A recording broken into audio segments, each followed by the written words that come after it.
Shalom Leka, avec vous, le pasteur Anani. Soyez bénis par l'Éternel qui a fait les cieux et la terre. Veuillez commenter mon direct. Je vous remercie pour tout ce que vous faites, pour les likes que vous mettez. Alors, avec vous, donc ce matin ou ce soir chez vous, le pasteur Patrick Anani, nous avons une émission importante qu'un auditeur a bien voulu que nous fassions. Il s'agit de Melchisedec. Qui est Melchisedec? Christ ou un de ses types? Alors, dans cette vidéo, nous voulons donc aller avec vous ensemble et essayer de regarder ce personnage illustre. Alors, dans le texte de Genèse, chapitre 14, verset 18 à 20, Melchisedec, roi de Salem, fit apporter du pain et du vin. Il était sacrificateur du Dieu très haut. Il bénit Abraham et dit: béni soit Abraham par le Dieu très haut, maître du ciel et de la terre. Béni soit le Dieu très haut qui a livré les ennemis entre tes mains. Et Abraham donna la dîme de tout.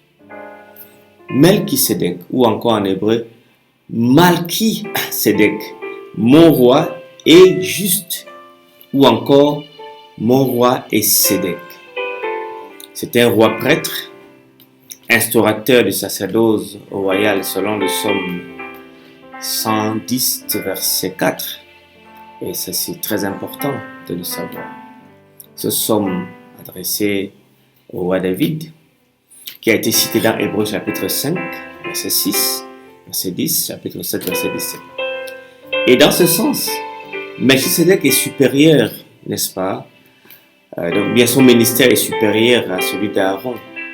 Melchisedec est un prêtre, mais qui est non hébreu. Le roi de Salem est sacrificateur du Dieu très haut, comme nous avons lu, à qui, n'est-ce pas, Abraham payait la dîme après la bataille.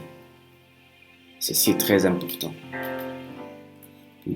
Lorsqu'il venait de la délivrance de Lot. L'ordre de Melchisedec est l'ordre des sacrificateurs auquel appartient Christ. Mais qui est Melchisedec?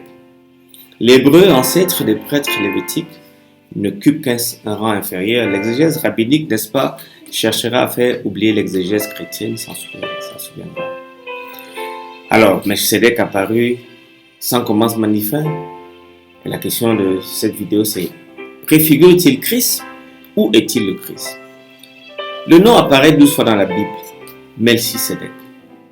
Mais, si vous regardez bien, si vous lisez très bien dans Hébreux chapitre 5 au chapitre 7, vous voyez, tu es sacrificateur pour toujours selon l'ordre de Melchisedec.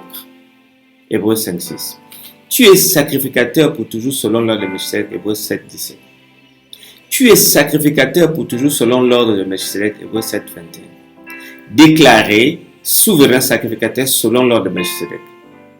Et chapitre 6, verset 20 va dire: ayant été fait souverain sacrificateur pour toujours selon l'ordre de Melchisedec.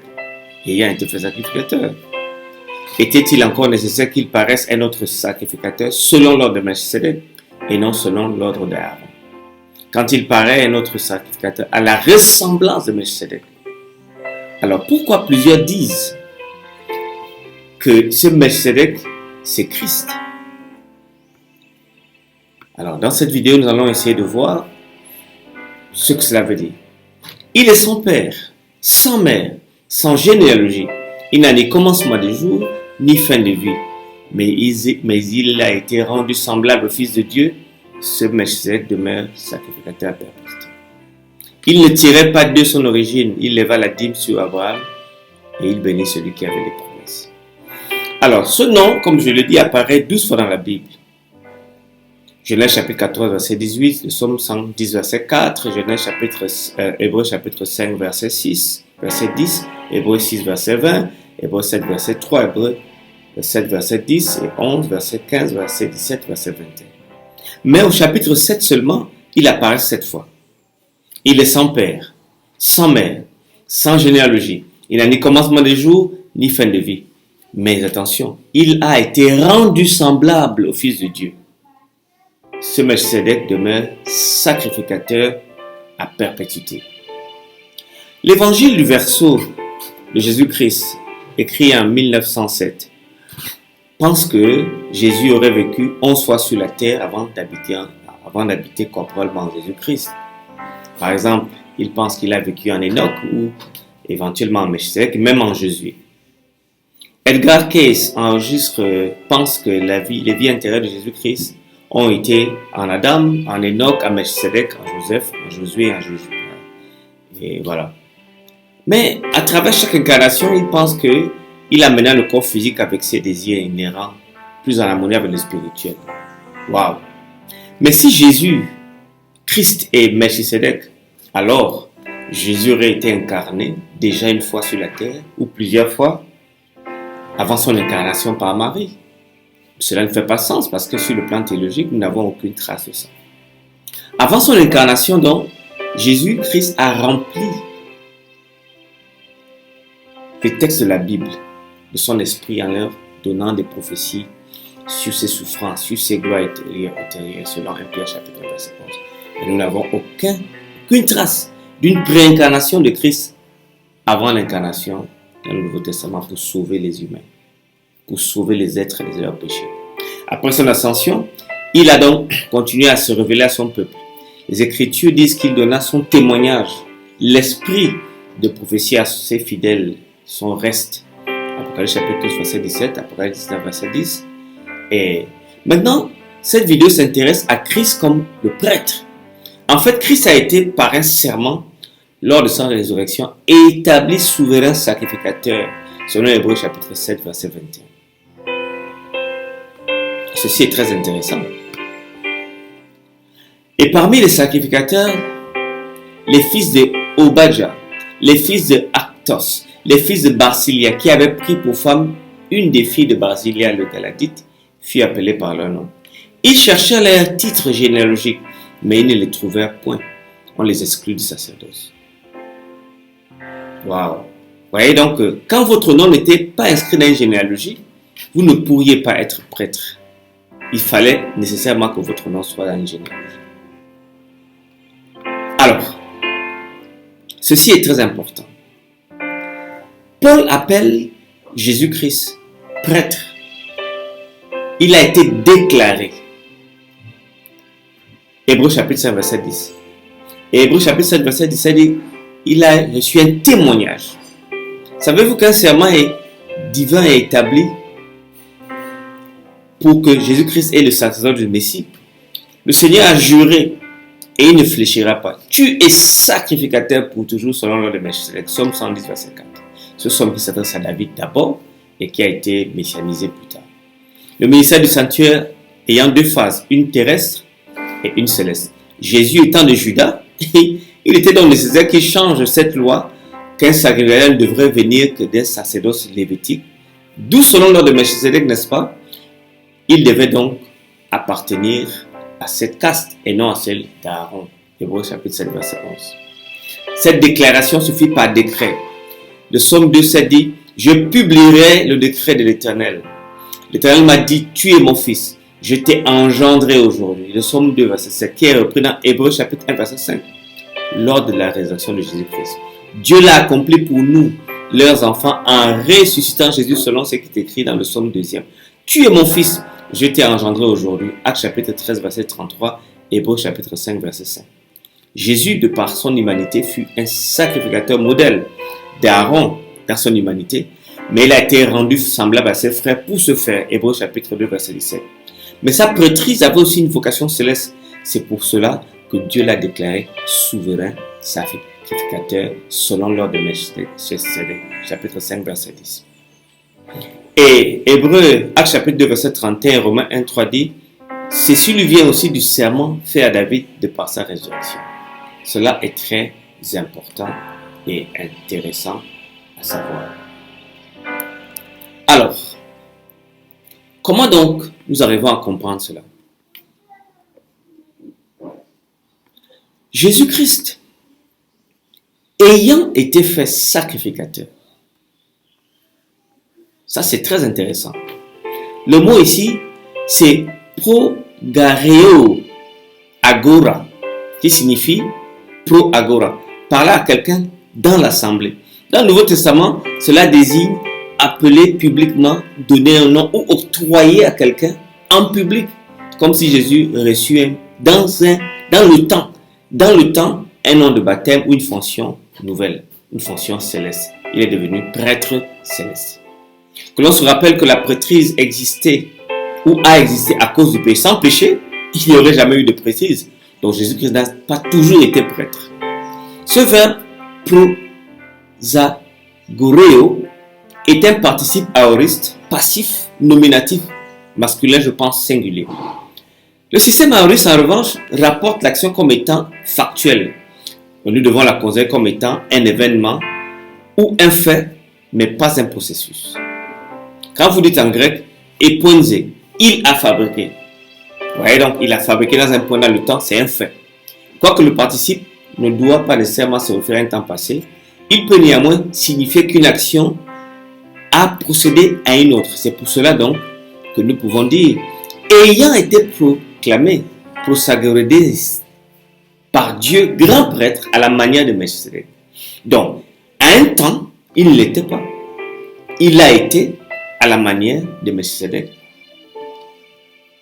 Donc, c'est très intéressant de voir ça. Alors, une phrase spécifique est utilisée dans la traduction du texte de Psaume 110, verset 4. On parle de al-dibrta, al-dibrti, que l'on peut traduire à cause de Melchisedec, à la manière de Melchisedec, selon Louis II, révisé, Louis II 1910, c'est la version Tom. Darby dit selon l'ordre de Melchisedec. Dans la tradition de Melchisedec, donc le français courant dit cela. Pour simplement dire d'après l'ordre ou la manière de Melchisedec, comme déclaré dans le psaume 110, verset 4, Jésus n'est pas Melchisedec. Il a été fait selon l'ordre, à la manière de Melchisedec. Alors, la Peshitta, à ce texte, Yirme, Mara, Velo, Nigdav, Dahat, Hu, Karmaha, le Alam, Bedemut, de Melchisedec, que je pourrais traduire comme le Seigneur a juré, il ne ment pas, que tu es prêtre de l'âge, ou on peut dire prêtre éternel, dans l'exemple de Melchisedec. Alors vous voyez ici une assimilation avec Hébreux chapitre 4 verset 15, Hébreux chapitre 7 verset 15. Jérôme pensait que c'était un anthropomorphisme comme dans Zacharie chapitre 8 verset 14, Joël 2 verset 14. Alors ceci est très intéressant de voir ça. Le Seigneur a juré, il ne ment point. Tu es prêtre éternel dans l'exemple de Melchisedec.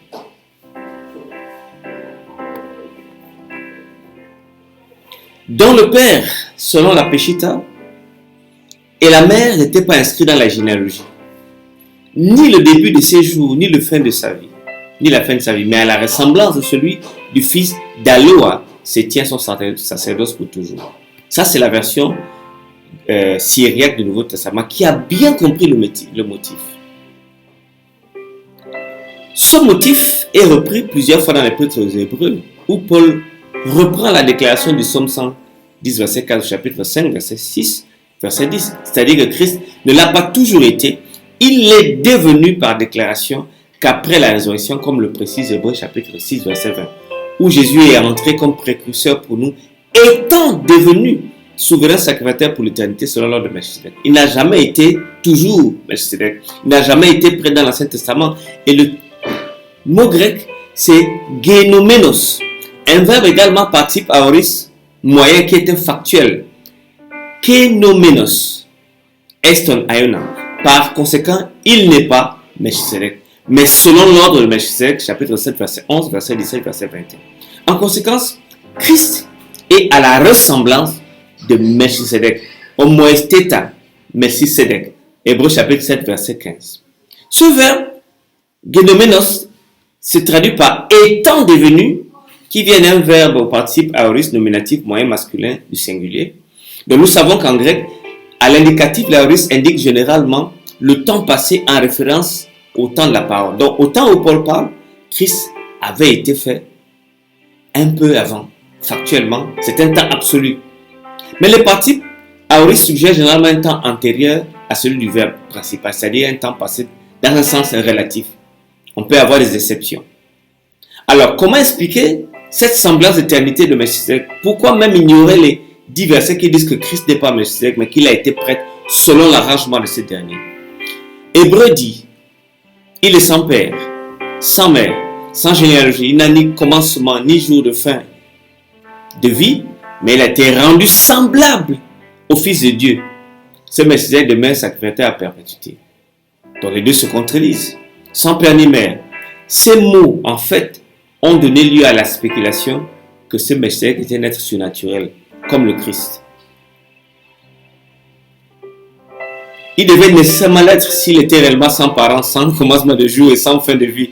Une telle affirmation, dans sa totalité, ne peut être littéralement vraie que pour les personnes de la divinité, soit du Saint-Esprit, soit du Père, soit de Jésus-Christ. Cependant, il n'est pas nécessaire d'adopter cette conception telle que libellée par plusieurs. L'auteur peut simplement dire qu'il n'y a aucune trace de l'identité du père et de la mère de Melchisedec. Savez-vous que dans la tradition targumique, Melchisedec est identifié comme Shem, le fils de Noé? Il est précisé qu'il a servi Dieu à cette époque dans le Targum, c'est de Jonathan. Ou encore l'identification juive traditionnelle de Melchisedec en tant que fils de Shem dans le Talmud babylonien, Nedarim 32, la deuxième partie. Il est également hors de propos puisque, n'est-ce pas, le Tanakh fait l'autorité alors que les traditions juives ne le sont pas. Melchisedec. Alors, allons voir un peu le Targum de Seder Jonathan. Qu'est-ce que ça dit? Et Malka Sadika, qui était Shem, ma traduction, Bar Noah, le roi de Jérusalem, sortit à la rencontre d'Abraham et lui apporta du pain et du vin. En ce temps-là, il servait devant Eloah Ilaha. Targum Seder Jonathan. D'autres recensions ont le roi juste.